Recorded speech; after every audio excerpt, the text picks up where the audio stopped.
ஆன்மீக நெஞ்சங்களுக்கு வணக்கம். நம்மள பல பேர் வீடுகளில் ஒரு விசித்திரமான விஷயத்தை பார்த்திருப்போம். அப்பாவோட நட்சத்திரமும் பையனோட நட்சத்திரமும் ஒன்னா இருக்கும், இல்லனா அம்மாவும் மகளும் ஒரே ராசியா இருப்பாங்க.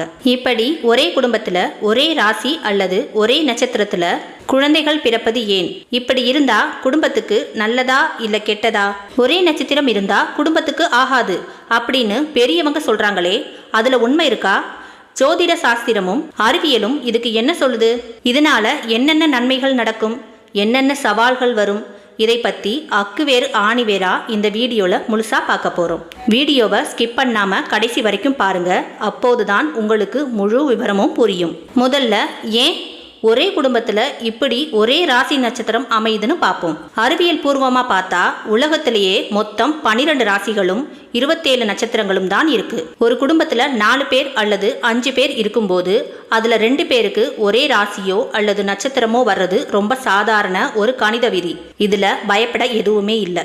ஆனா ஜோதிடம் இதுக்கு ஒரு அழகான ஆன்மீக காரணம் சொல்லுது. முற்பிறவியில ஒருத்தரோட ஒருத்தர் ரொம்ப ஆழமான பாசத்தாலேயோ அல்லது கர்ம வினையாலேயோ பிணைக்கப்பட்டவங்க தான் இந்த பிறவியிலையும் ஒரே குடும்பத்துல, அதுவும் ஒரே அலைவரிசையை குறிக்கக்கூடிய ஒரே நட்சத்திரத்துல பிறக்குறாங்கன்னு ஆன்மீகம் சொல்லுது.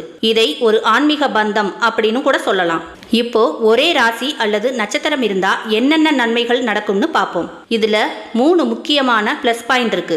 அதுல முதலாவதா வர்றது மனம் ஒத்து போகுதல், அதாவது சேம் வேவ்லென்த். ஒரே ராசி அல்லது நட்சத்திரக்காரர்களுக்கு பொதுவான குணங்கள் ஒன்னா இருக்கும். அவங்களோட சிந்தனை, விருப்பு வெறுப்புகள், கோபப்படுற விஷயம் எல்லாமே ஒரே மாதிரி இருக்கும். இதனால தாய் மகள் அல்லது அப்பா மகன் இவங்களுக்குள்ள நான் சொல்லாமலேயே என் மனசுல இருக்கிறத அவங்க புரிஞ்சுக்கிட்டாங்க அப்படிங்கிற ஒரு உன்னதமான புரிதல் இருக்கும். இவங்களுக்குள்ள பெரிய அளவுல கருத்து வேறுபாடுகள் வரவே வராது. இரண்டாவது நன்மை, ரகசியங்கள் இல்லாத குடும்பம். பொதுவா ஒரே நட்சத்திரம் உள்ளவங்க ஒருத்தருக்கு ஒருத்தர் சிறந்த நண்பர்களா மாறிடுவாங்க. வீட்டில் இருக்கிற மற்றவங்க கிட்ட மறைக்கிற விஷயத்த கூட இவங்க 2 பேரும் தங்களுக்குள்ள பகிர்ந்துப்பாங்க. ஒருத்தர் பெரிய பக்கபலமா இருப்பாங்க. மூன்றாவது நன்மை என்ன தெரியுமா? இரட்டிப்பு யோகம். ஜோதிடப்படி அவங்களுக்கு நல்ல தசாபுத்திகள் நடக்கும்போது குடும்பத்துல இருக்கிற அந்த 2 பேருக்குமே ஒரே நேரத்துல நல்ல காலம் பிறக்கும். உதாரணமா, ஒருத்தருக்கு தொழில்ல பெரிய லாபம் கிடைக்கும் போது இன்னொருத்தருக்கு படிப்பிலோ அல்லது வேலை வாய்ப்பிலோ பெரிய உயர்வு கிடைக்கும். இதனால குடும்பத்தோட பொருளாதார நிலை ஒரே அடியா மேல போகும். இப்போ 3 நன்மைகளை பார்த்தோம். ஆனால் அதில் இருக்கும் சவால்கள் என்னென்ன அப்படிங்கிறத பார்ப்போம். நன்மைகள் இருக்கிற மாதிரி இதுல நாம கவனிக்க வேண்டிய சில சவால்களும் இருக்கு. அது என்ன தெரியுமா? அது வேற ஒன்றுமில்லை, ஒரே நேரத்தில் வரும் சோதனைகள் தான். நல்ல காலம் எப்படி 2 பேருக்கும் ஒரே நேரத்துல வருமோ அதே மாதிரி சோதனைக்கான காலங்களும் ஒரே நேரத்துல தான் வரும். உதாரணமா, 7.5 சனியோ அஷ்டம சனியோ அல்லது அர்த்தாஷ்டம சனியோ வரும்போது அந்த ராசியை கொண்ட குடும்பத்துக்கு இருவருக்குமே ஒரே நேரத்துல மன அழுத்தமோ உடல்நல குறைவோ அல்லது பணத்தட்டுப்பாடோ வரலாம். வீட்டில் 2 பேருமே ஒரே நேரத்துல சோர்வடைஞ்சிட்டா குடும்பத்தை தாங்கி பிடிக்கிறது ரொம்ப கஷ்டமாகிடும். அது மட்டும் இல்லைங்க, ஈகோ மற்றும் பிடிவாதமும் அதிகமாகவும் இருக்கும். 2 பேருக்குமே ஒரே குணம் இருக்கும்போது ஒருத்தர் கோவப்பட்டா இன்னொருத்தரும் அதே மாதிரி தான் கோவப்படுவாங்க.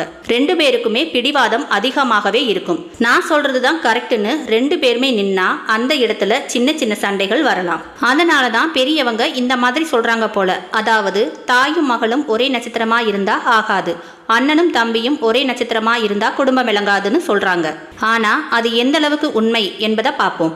ஜோதிட சாஸ்திரத்தின்படி இது முற்றிலும் தவறு. ஒரே வீட்டில் ஒரே ராசி நட்சத்திரம் இருப்பது 99% நன்மையை தரும்.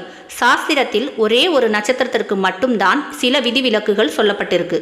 அது என்னன்னா, மூல நட்சத்திரம். அதாவது தாயும் மகளும் ஒரே மூல நட்சத்திரமாக இருந்தாலோ அல்லது மாமியாரும் மருமகளும் ஒரே மூல நட்சத்திரமாக இருந்தாலோ குடும்பத்தில் சில கருத்து வேறுபாடுகள் அல்லது பாதிப்புகள் வரலாம் என்று சொல்லப்படுகிறது.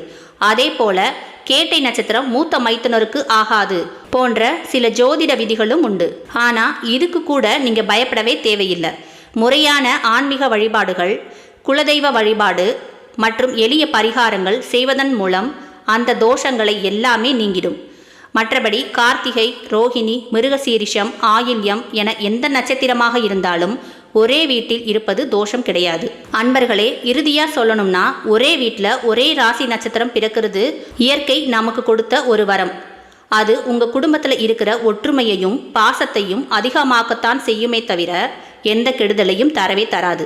சோதனையான காலங்கள் வரும்போது மட்டும் ஒருத்தருக்கு ஒருத்தர் விட்டு கொடுத்து இறை வழிபாட்டோடு இருந்தீங்கன்னா உங்க குடும்பம் எப்போதுமே சுபிக்ஷமா இருக்கும். இந்த தகவல் உங்களுக்கு பயனுள்ளதா இருந்திருக்குன்னு நம்புறேன். உங்க வீட்லயும் யாராவது ஒரே ராசி அல்லது நட்சத்திரத்துல இருக்காங்களா? அவங்களுக்குள்ள ஒற்றுமை எப்படி இருக்கும்னு கீழே கமெண்ட்ல சொல்லுங்க. இந்த வீடியோ பிடிச்சிருந்தா லைக் பண்ணுங்க, உங்க ஃப்ரெண்ட்ஸுக்கும் ஷேர் பண்ணுங்க. மறக்காம நம்ம சேனலை சப்ஸ்கிரைப் பண்ணிடுங்க. நன்றி, வணக்கம்.